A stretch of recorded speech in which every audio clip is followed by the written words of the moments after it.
స్తోత్రార్హుడా కోరాహు కుమారుల స్తుతి పాత్రుడా.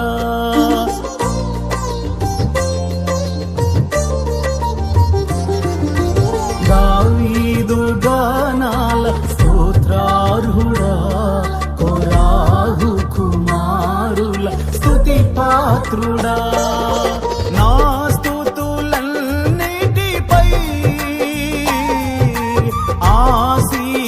ఆసీనుడవయ్యా, నా స్తుతులన్నిటిపై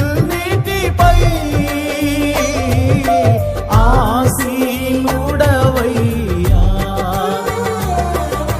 నీ మహిమను చూడాలని నా ఆశ తీరా పాడాలని, నీ మహిమను చూడాలని నా ఆశ తీరా పాడాలని.